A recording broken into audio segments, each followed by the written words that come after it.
try this new ISO gain for the camera so we can get rid of some of the graininess that's been going on here lately. So what we got here ourselves is a 1000 watt 1 kW. It's kind of like a TnT style lamp. This thing has got MRF4, what are these? 492 green dots. That means they're RF Parts Express. Yep. We're just sitting here looking at it. He says it's not putting out the power it should. He wants me to go through it and do my thing to it. Now immediately what catches my attention is the discolorization of this resistor and the discolorization of this resistor here. That tells me the story. That and just a little bit of experience, where if you guys had watched every single one of my YouTube videos, you'd know exactly what was wrong with this, because I've had to deal with this problem before. It tells us that we've got our imbalance here, which is usually the hottest end of the amplifier anyhow. I don't see any smoke 10 ohm resistors down here, any of these four, which is usually our first go-to. So the next thing we're going to go look at, which always ends up having a problem, are these little caps here on our outputs. They have a tendency to fall in imbalance because of heat saturation. So we're going to take our soldering iron, we're going to pull up one leg on each one of these caps. These things should be 620s. Let's see what they actually meter at.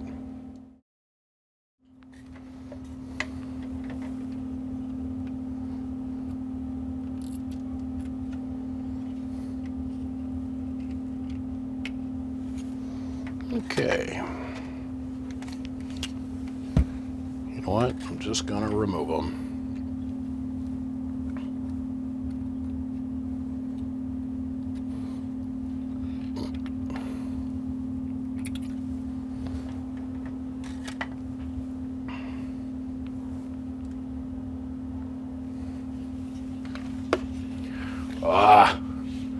Stupid cheap. Why I grabbed hoopies and towel.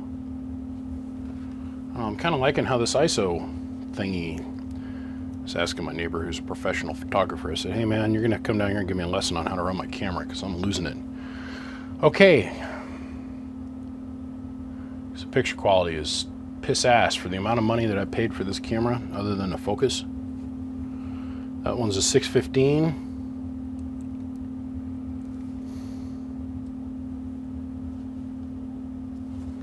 It's a 607. Well out from all the others. So now we're going to go see if we can find ourselves better upgrades to put in here. Now, don't mind my finger. I was putting a trailer hitch control system in my wife's pickup that I didn't even know was possible. You could get a truck without a tow package pre-wired, like the wiring harness in it. But I made it all the way to the very end. I was hooking up ground and drill bit broke and slam drill in the finger and blood proceeded to squirt. So I'm always beating up on my trigger finger. I don't know why. I'm chopping the tip off and well, you know, it goes. 2 for the pink and 1 for the stink, and every once in a while you just got to take a little bit of love. So let's see if we can find ourselves some metal clads to go up there. So I took the face off so I could straighten the giant kink out of the front end of the display the face on this thing. It was all bowed out and looked nasty, and I figured I'd just take the face off, clean it up a little bit, put a little bit of extra love into this thing a little bit, kind of maybe, you know, get the rims cleaned up on the car. And I was sitting here thinking, as I'm cleaning, getting ready to do this, I've had this phenomenon that has started happening here recently, and I want to address it very thoroughly without being rude or disrespectful to anybody. And I want to point out something that we all should have learned in grade school.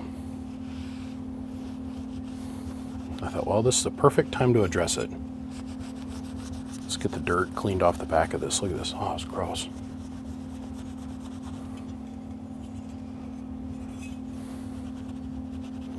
We're gonna go one step further on this faceplate and make it so it can't ever do this again. It just got caught on something and it got pulled, and then the whole faceplate got bent.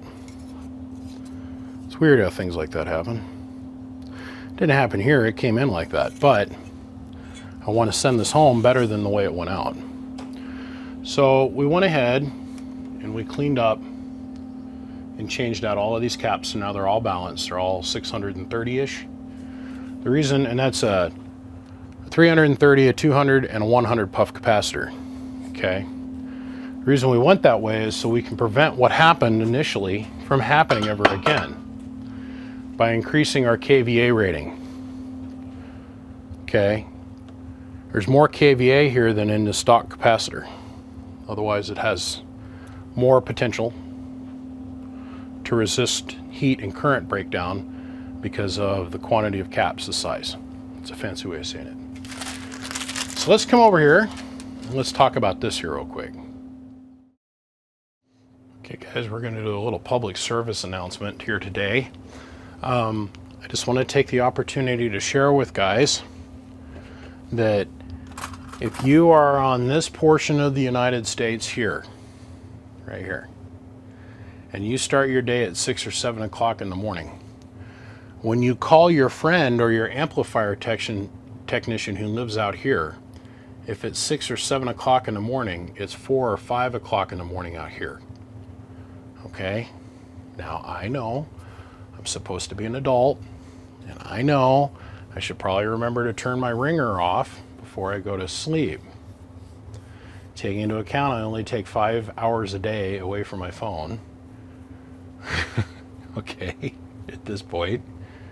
Now these guys here, I got a good friend of mine named Lee, and he lives right about there. And he's my buddy. I learned this lesson by doing this myself.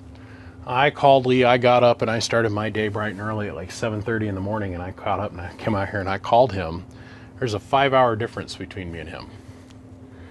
And he answered my phone call, and he answered all of my questions, and then at the very end of the phone call, he says to me, "Hey, bro," or "Hey, brah." Like, yeah, he goes, "Can you learn how to tell time?" And then what? Oh, son of a bitch. Look, I felt horrible about that, okay? Now, the only ones that don't really apply to this standard are these crazy people that live down here in Big Rig, Arizona, Danielson, you know, my good friend Lumberjack and them guys, they all live down here, okay? You see the little hash mark? They just decided we're not going to play by everybody else's rules, and their time is whatever they choose to set it at. They don't do fallback or jump forward or daylight savings. It's the same time all year long. But really, if we could think, gentlemen, about the fact that the time changes and that most of the time I go until I absolutely can't do anything more at the end of the day, and I pass out usually with the phone in my hand. Usually that means that it's next to my head. I know it happens. Mistakes are made. Mistakes are made, and sometimes people call because they think they're going to get earlier in the queue, and technically you do. Here recently, there's been several people that have called and the phone has rang, let's say at 4:30 in the morning, and they've gotten me, and it hasn't been a pleasant conversation. So, just saying, if we could, please think that there's usually a 2-hour difference between time zones. Just want to throw that out there as a public service announcement, and I know that I need to be more responsible and just turn off my phone. What I should probably do, and I've been toying with the idea for years, is to get 2 phones, one for the company and one for me. But so far I've managed to make it work with just one phone, and I think I'm finally getting to the point where I need to just have a separation of church and state. So, okay, let's get back to the amp repair. I just had to get that out of my system. I'm sorry. I had to get it out. It's my bad. This is 100% my fault. Please don't be thinking I'm being a dick. Maybe I am. Just a little. But not so much. I swear. It's like when you join my friends group on Facebook, I usually let 300 or 400 people in at a time, and I'll put this post up. Rule number 1, don't talk shit about anybody. Rule number 2, be respectful to everybody else at all times. Rule number 3 is translation of rules number 1 and rules number 2. Don't be a dick. Sorry. I had to get it out of my system. Okay, moving on. So, an interesting thing happened tonight. It's late. What is it? Let's see, what time is it here? It's only 11 o'clock at night. It's all good. I went and did my thing. And I did some other things. And then I come back out here and I played with this. And what we got going on here is just your standard power wire upgrade. How the ground system on this worked is in here on the back. There was a bolt. The bolt was hooked up to anodized metal. Okay. Or not anodized, but zinc coated. Okay. And they capitalized on this one single screw to carry all the ground for the entire cabinet. Well, we're going to capitalize on that same kind of phenomenon. So the current would flow down through this unclean metal, down to this zinc coated screw, and then flow out in a fan through the heatsink. Well, there's lots of little ground screws all over, down here, down here, down here, down here, that hold the board down, but what they're really doing is they're carrying the ground current through the heatsink to the board, right? But we're going to capitalize on the same thing, but in reverse. So we brought in dual pieces of 8, we brought one in here, and one in here, and brought it down to the board. So the screws are now going to carry current in the reverse order. It's going to carry current down the trace, which is okay, but the heatsink underneath is going to carry all the ground potential for the whole cabinet. So it's going to charge these other screw points, okay? So instead of having a dirty ground, we've now got an electrical ground here. Now, we have this single piece of 600 volt, 6 gauge wire is what was feeding this amplifier right here. We replaced that with 2 pieces of 8 gauge, 600 volt Stinger, high strand, oxygen free, nickel plated copper wire. Otherwise it can carry a lot more current. We broke up our current load, so these 4 transistors share a one single lead. These 4 share a single lead, and then tacked onto the back end of that to help bolster our current flow. We put about 65 times more surface area by going to wire, because you've got to remember, it's the total surface area of each strand combined together, because in a DC world it rides down the outer jacket of the actual strand versus the total surface area of this trace. So we bolstered that by putting both of those together, added a new choke, put upgraded power distribution throughout the thing. This cabinet is very short, and I fiddly farted around with doing putting a choke and bending it down, and it would have been too tight. The wires would have been resting on the lid, and knowing how hot this particular amplifier runs, I didn't feel that that would be a smart idea. So we went away from using 24 gauge wire, solid clad wire, and came on up to 12 gauge stranded. Much cooler. So we went on to go run it, and come to find out, one of the little children down here on the end is deciding it's not having a good day. We can sit here and we can watch this thing underneath the FLIR operate. We can't. This guy right here is dead as a post. Now it's magical 10 ohm smoke indicator, and I say that with sarcasm in my voice, like lots of it, is no good. It's Didn't let out the 10 ohm smoke indication. That transistor is kaput and fodden. It's garbage. Yep. It's made better choices in its day. So, thank God, the boys over at RF Parts still carry a couple of these. Now, the MRF492 green dot was the highest gain transistor that was in the Motorola catalog for a long time. And they were a great transistor. They were replaced by the MRF421. These guys. These are pretty hard to get a hold of, these dudes. This is the closest thing to a 2879 Toshiba that was produced for 20 years. When the 2879 come along,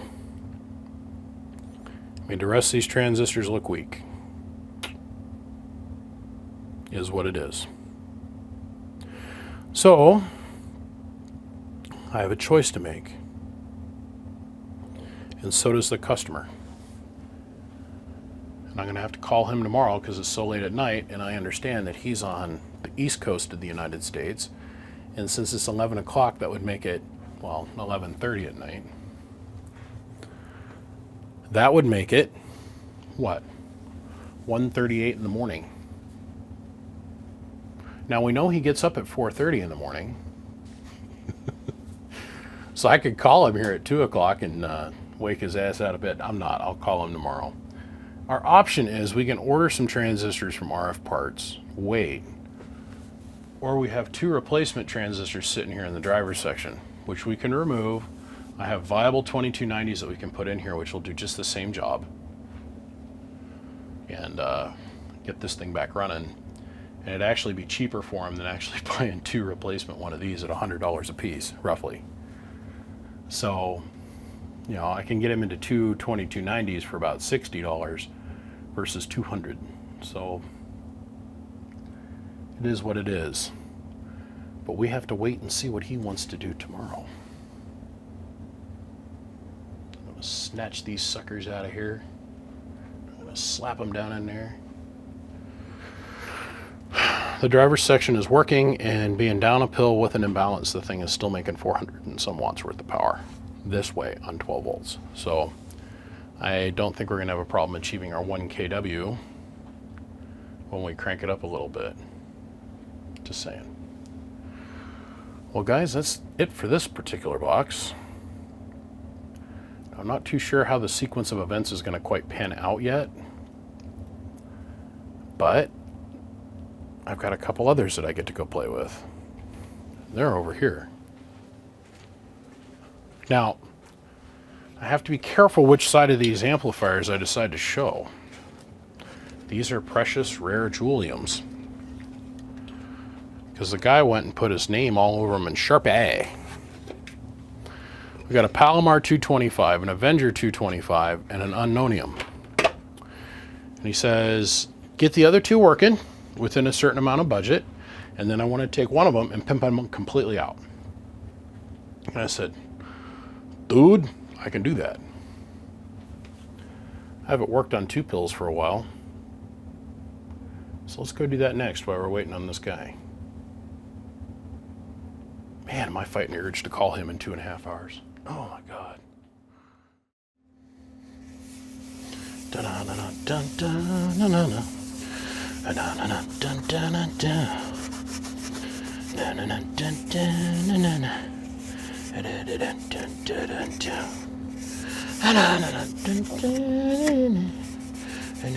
She whipped out her boobs.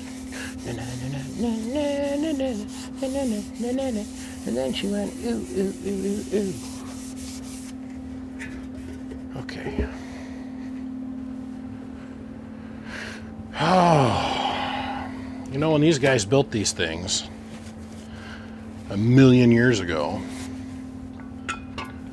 I bet you if we could go and find the guys that designed these things, we couldn't get nigh one of them to say, oh no, in 2020 you're still using the same technology?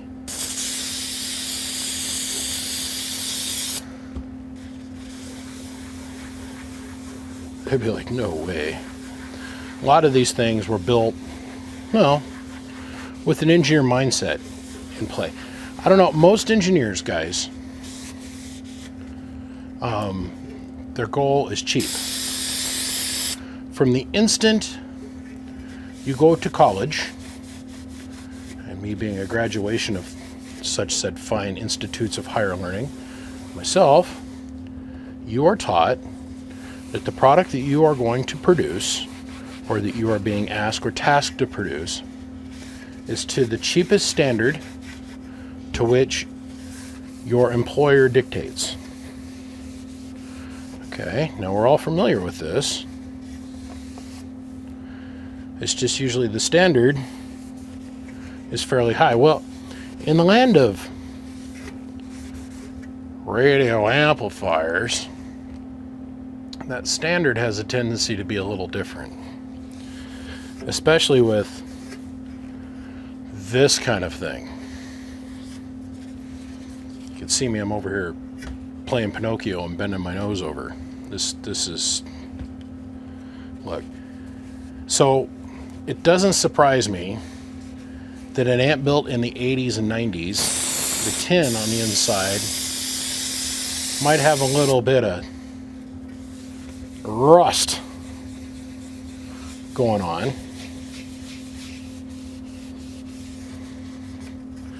But the amp itself is in fairly decent condition. Now, this thing is fully repaired.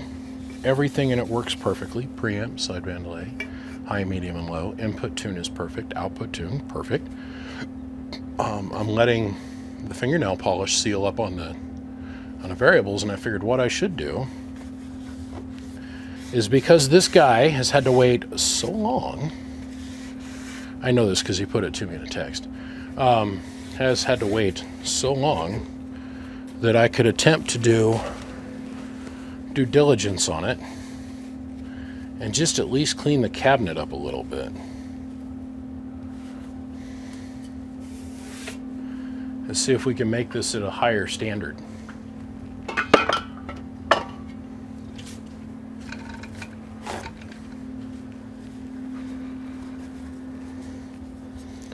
What a good weekend so far.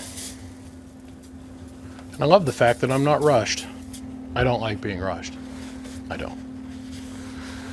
Spoiled little prima donna at this point, I guess.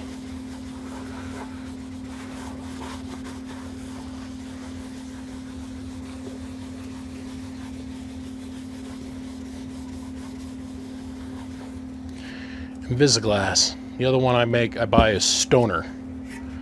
Something comes in and it's got really thick, freaking nasty, gross cigarette shit all over it. I get out the old Stoner and I go to it with the Stoner. And the Stoner glass cleaner was developed by a pot smoker in California, who then in turn sold the chemical rights to a mass manufacturing company and then had it produced underneath the Stoner name. And it works well. The best glass cleaner in the world, and I don't care, and they make some of the best soaps in the world too, is Zepp's. Zepp products are the bomb. I freaking love them. I use the Zepp's hand cleaner. Like, I was out working on a truck earlier this weekend. I got the Cherry Bomb hand cleaner. There ain't nothing that you can buy in the automotive store that even holds a candle to the Zepp products. That and the old pink hand soap. Remember that? They used to give it to us as kids. They had two versions, the kind they put in the public schools. Remember they had the old porcelain dispensers that you'd have to tap up on it and it'd drop white or the pink powder out on your hands. It had pumice in it. Man, you made your hands smell good, and you could peel the skins or the skin off a dinosaur with that shit. It was unbelievable. But Zepp had their own version of that. It was like a dry pumice. Loved it. Loved it as a kid. You could take anything off your hands. Even rub the calluses off your right hand palm when you were a kid, and Mama never knew what was going on. Okay. Let's talk about the transistors to which I replaced. And we'll show you something.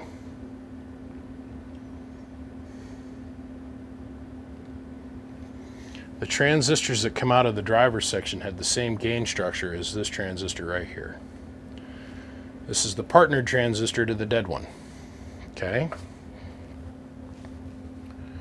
I want you to see something. And I got to make this really clear and out on Front Street for everybody.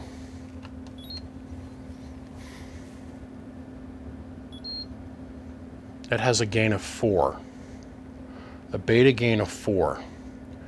Now when we reach 0, the transistor quits. So gain structure is really important when we're pairing up matched transistors. We want to match the transistors together in a push-pull configuration. Not all the transistors have to be the same beta gain inside the amplifier. If a technician tells you that, he is blowing smoke up your underwear and out your butthole and into your skirt. What do I mean by that? These two transistors have to have roughly the same beta gain. These two transistors have to have the same beta gain. These two and these two. One is on, the other one is off, but they have to work in tandem pair. Okay? We took the two driver transistors out and cross-transplanted them over to here. When I removed this transistor and seen it had a beta gain of 4 and this one was at 0, have to have the same beta gain, and these two as well. I pulled these two transistors out and transplanted them into this position. This one had a beta gain of 0. Absolutely nothing. Okay? But it wasn't shorted. It reminds me of these two transistors that I have sitting here on a wall. I bought these from X-Force off of eBay one time because he was taking all his junk DEIs and offloading them onto eBay. I heard a rumor of that and I verified it. There's a YouTube video of this, by the way. This has a gain of 0 and this has a gain of 1.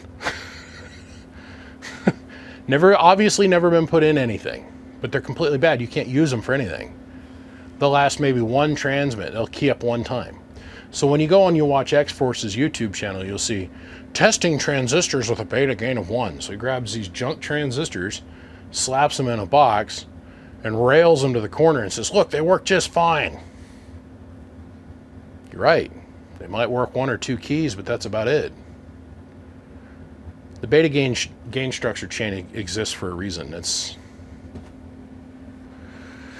what it is. But we were right in our assumption that we were having a problem down here in the end of the box.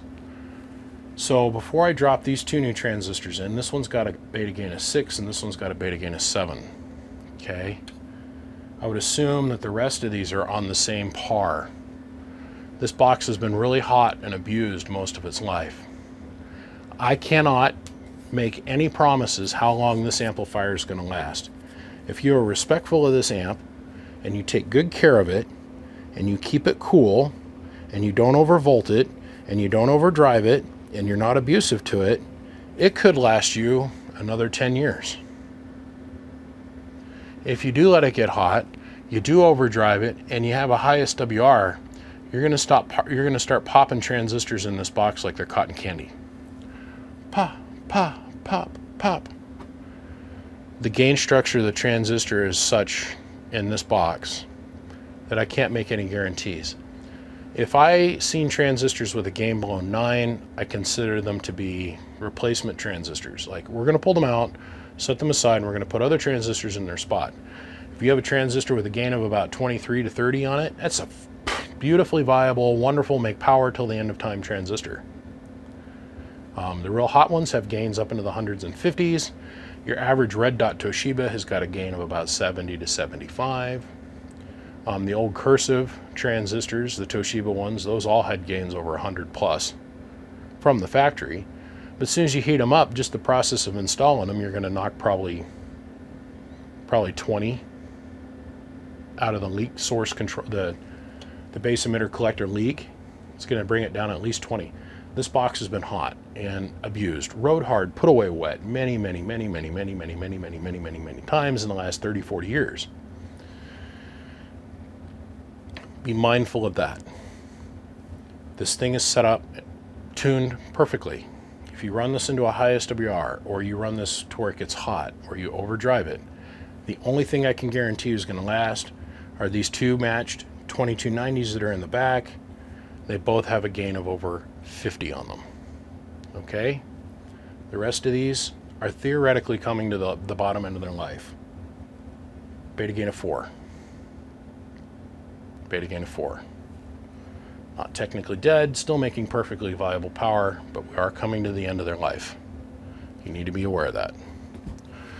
Okay, so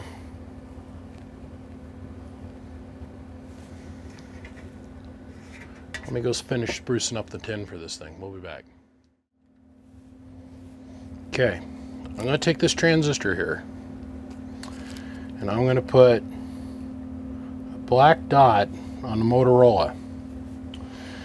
And the reason for me doing that is so you'll know which one's got a gain of 4 and which one's got a gain of 0.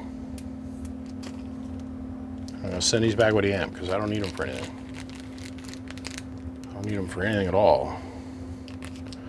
It's a good transistor, just runs a lot like the 2290. Okay, let's get this thing wrapped up and get this in the bag. Let's come over here and look. I'm going to point out some things that I changed.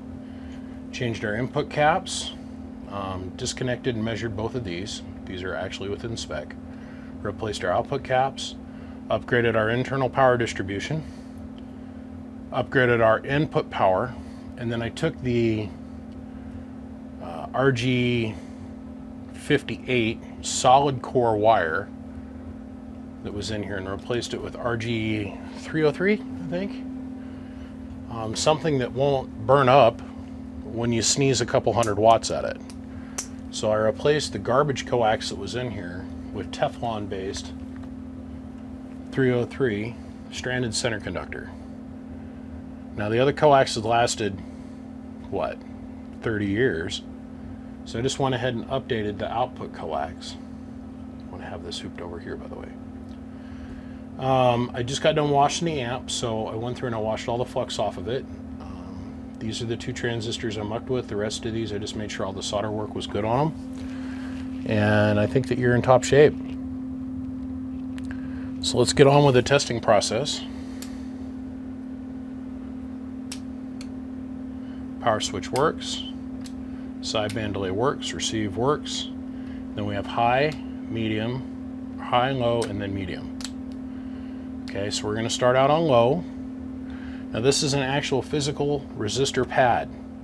Because remember, boys, this amplifier was built in an era when a big strapping, big dick, horse cock waving and elephant ding dong radio was like 15 watts. Okay? This is a low drive amp. We're going to hit it with 20 watts. And even with 20 watts with this thing on low or medium, or low, it's low, tune, high, by the way. Even with this thing on low, with only 20 watts of peak power, that's enough to overwhelm this resistor pack, which is remarkably intact. And how this works is your RF comes in off your relay board, runs through these resistors, then comes back around and comes over to these other attenuators that are here, then our first tuner, then our input network, then our output transformer, and then that runs around from here and goes directly to the splitters and splits out. So these resistors here and these resistors here. Low drive. Low drive. Okay. Well, let me do this first.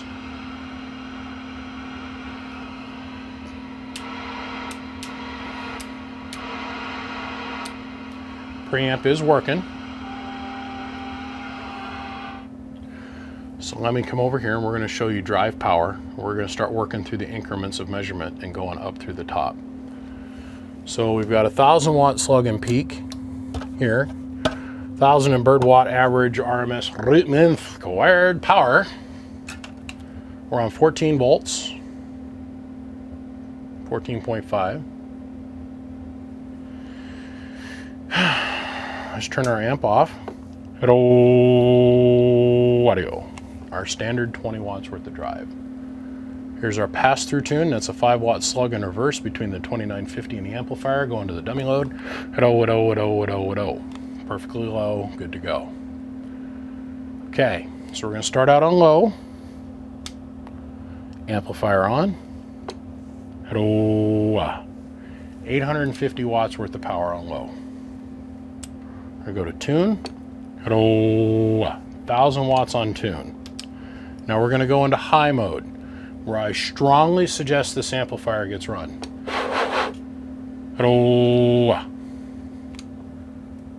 Okay, that is with a 1-watt carrier going in. Let me show you what I mean. Take our 5-watt slug, we're going to turn it around so it's reading forward. I think I got a loose connection in my bird meter. There we go. So a 1/2 watt carrier going in this amplifier. Look at that. That's way too hot. Medium, nothing. Low, nothing. High, 500 watt carrier. That's too much. You'll burn it up. Okay. If you ever go in and adjust any of this stuff, make sure you got your spectrum analyzer handy. Otherwise, don't adjust anything inside the box. So our 1/2 watt carrier is now allowing us to produce 110 watt, 120 watt carrier. Hello, audio. It's working. It's making 500 bird. We're burying that 1,000 watt scale. So we're going to go on up. We're going to go to 2x. So now 1,000 watts is right here between the 40 and the 60. That'd be 50. And 2,000 watts is going to be over there in a corner. Hello, audio. So it's making 1,300 watts with 22 watts of drive. Bam. Input tune. Hello.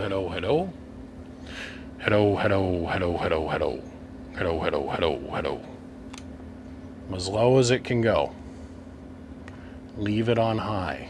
Listen to me when I'm telling you. Leave it on high and hit this with like a Cobra 29 or a Cobra 25 or a 148. But remember, let's go back down here and talk about this. The devil's switch. See this? Just because you've got that switch does not mean the amplifier has sideband. There is no positive input current being applied to any of the input transformers. This is a Class C amplifier. These look like resistors, they are not, they're inductors. Okay?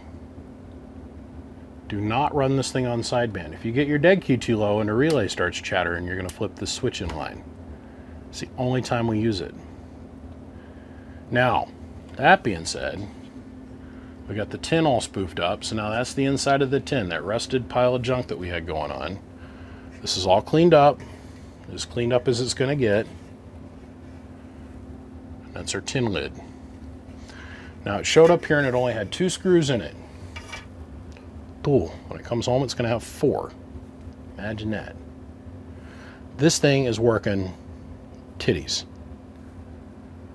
Leave it alone. Feed it 14 volts. Make sure you got really good power connections. Keep your SWR low and keep the box cool. Okay? And it'll last you forever.